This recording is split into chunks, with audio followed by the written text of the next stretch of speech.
Battery power is quiet, clean, low maintenance, and very economical.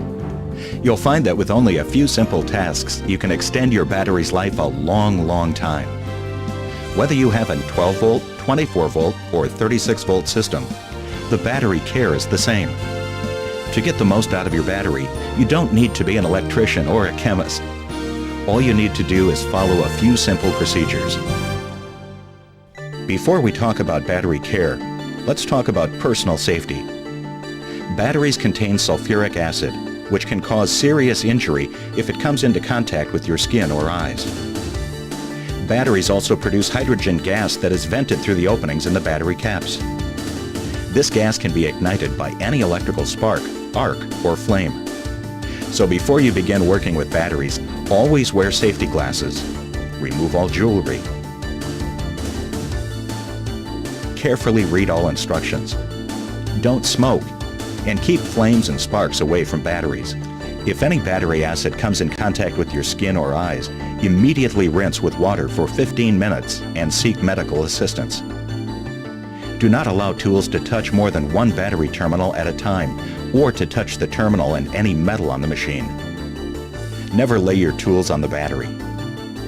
Charge in a well-ventilated area and keep the battery compartment open while charging.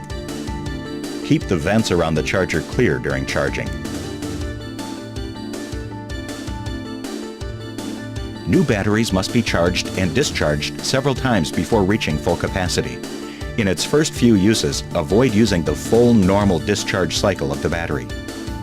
An easy start to your battery's life will give you better battery performance in the long run. Do not allow batteries to discharge below 20% of capacity.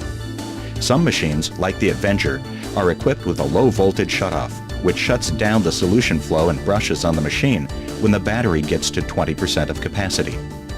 Do not leave batteries in a discharged condition for prolonged periods of time. Avoid using batteries in extreme temperatures if at all possible. Batteries should be charged after each use, rather than waiting until the battery is at 20% of capacity. Avoid opportunity charging, or giving a short partial charge during an extended duty cycle, because this can shorten battery life. Now that you've taken the proper safety measures, it's time to work on the battery. Start by turning off the machine and pushing in the red handle under the seat to disconnect the battery cable connector. If your machine does not have a red handle emergency disconnect, unplug the battery plug from the machine or disconnect one of the battery cables. Inspect the batteries, terminals, connectors, and cables for signs of damage or corrosion. If corrosion is present, use a solution of baking soda and water to neutralize the acid and clean the battery. Use a terminal cleaner or wire brush to remove any buildup of corrosion on the terminals and connectors.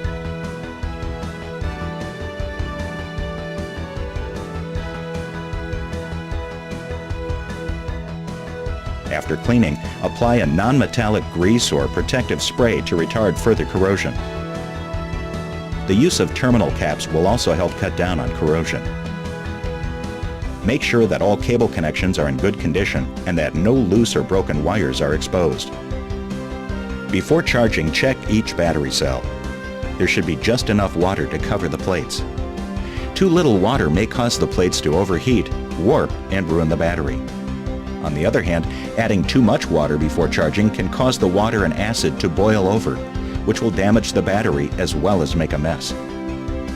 Add only distilled water to the cells. Water with high mineral content must never be used. After filling, wipe away any spilled water on the battery tops with a damp cloth. Be sure to match the correct charger output voltage for your batteries. For example, do not use a 12-volt charger on a 36-volt pack. The charger must also provide the correct amperage for the battery's defined amp-hour capacity. The general rule is that the charger should be within 5 to 10% of amp-hour ratings of the battery. For example, a 238 amp-hour battery would use between a 12 and 23 amp output charger. The charger turns on automatically by simply connecting the output cord to the batteries. The charge rate, indicated on the amp meter, tapers gradually to a finish rate of 5 to 10 amps. The internal electronic timer monitors the rate of voltage rise during the charge period. When the rate levels off, the automatic charger senses it and shuts off. After charging, check the cells again. Fill low cells to the bottom of the level indicator, being careful not to overfill. Secure the vent caps to keep dust and dirt from entering the cells. After completing each charge cycle, unplug the automatic charger. A word about replacement. The size, weight, and electrical specifications of the battery all play a role in the performance and life of your machine. Contact your local Nilfisk Advanced dealer for help in obtaining the proper replacement batteries. While there are many factors that affect battery life, remember that consistent maintenance and care can extend their life greatly. It just takes a few minutes.